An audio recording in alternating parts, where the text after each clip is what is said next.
Hello friends, welcome to the Polestar mom channel. ஒரு குழந்தைக்கு தாயாகவோ தந்தையாகவோ ஆகிறப்ப நம்ம எல்லார் மனசுலையும் எழுற முக்கியமான டவுட் ஒன்று தான்.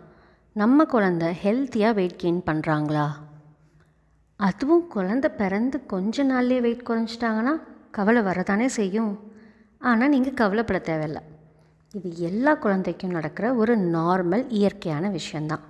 இந்த வீடியோவில் பிறந்த குழந்தையோட வெயிட் ஏன் குறையுது, எவ்வளோ குறையலாம், எப்போ மறுபடி பிறந்த வெயிட் அடைவாங்கன்னு டீட்டெயில்டாக பார்க்கலாம். குழந்தை பிறந்து முதல் ஒரு வாரத்தில் 10% வரை எடை குறையிறது நார்மல் தான். அதாவது 3 கிலோ இருக்கிற குழந்தை 2 கிலோ 700 கிராம் வரைக்கும் குறையிறது சாதாரணமானது. ஃபார்முலா மில்க் அருந்தும் குழந்தைங்க 5% வரை குறையலாம். பெரும்பாலான குழந்தைங்களுக்கு இந்த வெயிட் குறையிறது 4 நாட்களில் ஸ்டாப் ஆயிரும். சிலருக்கு ஒரு வாரம் கூட ஆகலாம். இதில் நீங்கள் கவனிக்க வேண்டிய மிக முக்கியமான விஷயம் என்னென்னா, பெரும்பாலான குழந்தைகள் 2 வாரத்துக்குள்ளார அவங்களோட பிறந்த எடைக்கு மறுபடியும் வந்துடுவாங்க. அதுக்கப்புறம் வெயிட் கூடிகிட்டே தான் இருக்கும். சரி, இப்போ வெயிட் எதுக்கு குறையுதுன்ற ரீசனை தெரிஞ்சுக்கலாம் வாங்க. அம்மாவோட கர்ப்பப்பையில் தண்ணியில் இருந்த குழந்தை பிறந்த பிறகு உடலில் இருக்கும் எக்ஸ்ட்ரா தண்ணியை 2 வழியாக வெளியேற்றுவாங்க. ஒன்று சிறுநீர் மூலமாக, இன்னொன்று முதல் மலம், அதாவது மெக்கோனியம் மூலமாக. குழந்தை அம்மாவோட கர்ப்பப்பையில் இருக்கும்போது அதை சுற்றியுள்ள பனிக்குட நீர், அதாவது அமினியாட்டிக் ஃப்ளூயிடை கொஞ்சம் கொஞ்சமாக குடிச்சுக்கும். இது ஒரு விதத்தில் வெளியுலகத்துக்கு வர்றதுக்கு முன்னாடி அதை மூச்சு விடுறதுக்கும் விழுங்குறதுக்கும் கற்றுக்கிற முதல் பயிற்சி மாதிரி.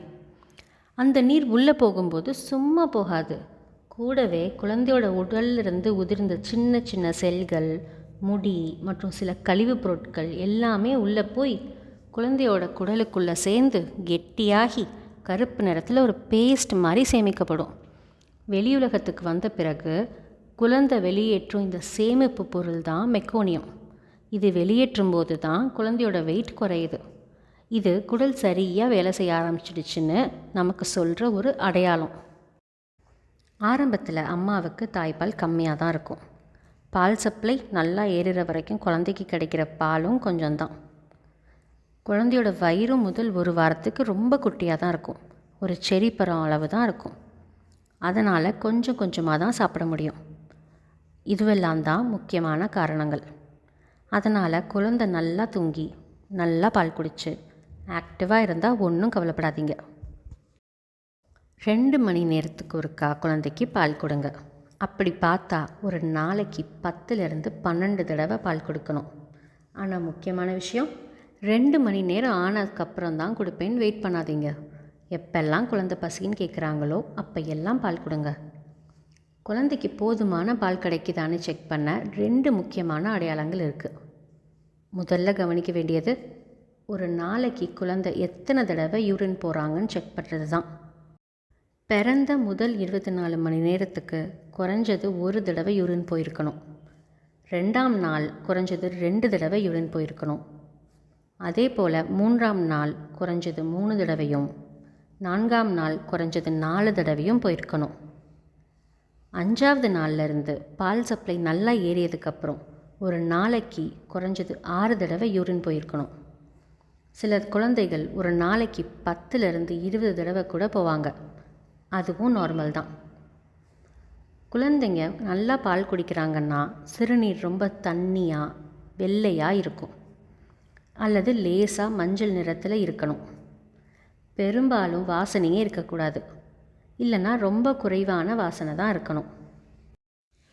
இன்கேஸ் உங்கள் குழந்த ஒரு நாளைக்கு 6 தடவைக்கு கம்மியாக சிறுநீர் போனாலோ, அவங்களோட சிறுநீர் கலர் ஆரஞ்சு இல்லை டார்க் எல்லோ இல்லை காஃபி கலரில் இருந்தாலோ, சிறுநீர் ரொம்ப கெட்ட வாசனையோடு இருந்தாலோ, இல்லை சிறுநீர் கழிக்கும்போது உங்கள் குழந்தை வலியால் ரொம்ப அழுதாலோ, நீங்கள் கண்டிப்பாக டாக்டரை போய் பார்த்துருங்க. நம்ம முக்கியமாக கவனிக்க வேண்டியது குழந்தையோட வெயிட். 2 வாரங்களுக்கு அப்புறம் ஒரு ஹெல்த்தி பேபிக்கு வெயிட் கெயின் எப்படி இருக்கும்னு இப்போ பார்க்கலாம். முதல் மாதம் ஒரு ஆரோக்கியமான குழந்தை ஒரு நாளைக்கு சராசரியாக 30 கிராம் வரைக்கும் வெயிட் ஏறுவாங்க. ஒரு வாரத்துக்கு 140லேருந்து 200 கிராம் வரைக்கும் வெயிட் கூடும். பெரும்பாலான குழந்தைகள் அவங்களோட பிறந்த எடையை 4லேருந்து 6 மாதங்களுக்குள்ளேயே டபுள் ஆக்கிடுவாங்க. 1 வயதாகும்போது அவங்க பிறந்த எடையை விட 3 மடங்காக அவங்க ரீச் ஆகிருக்கணும். தயவு செஞ்சு உங்கள் குழந்தையோட வெயிட்டை டெய்லி போட்டு பார்க்காதீங்க. ஒரு நாளைக்குள்ளேயே வெயிட்டில் சின்ன சின்ன ஃப்ளக்சுவேஷன்ஸ் இருக்க தான் செய்யும். ஸோ டெய்லி வெயிட் போட்டு பார்த்தீங்கன்னா உங்களுக்கு தேவையில்லாத டென்ஷனும் கவலையும் தான் வரும். உங்கள் குழந்தையோட வெயிட்டை அவங்க டாக்டர் வளர்ச்சிக்கு ஏற்ற மாதிரி இருக்கான்னு செக் பண்ணுறதுக்காக ஒரு வளர்ச்சி படம், அதாவது க்ரோத் கர்வ் போட்டு பார்ப்பாங்க. இந்த வீடியோவில் நம்ம பார்த்த தகவல் எல்லாம் உங்களுக்கு பயனுள்ளதாக இருந்திருக்கும்னு நம்புகிறேன். வீடியோ பிடிச்சிருந்தா லைக் பண்ணுங்கள், உங்கள் ஃப்ரெண்ட்ஸோடு ஷேர் பண்ணுங்கள், சப்ஸ்கிரைப் பண்ண மறக்காதீங்க. நன்றி.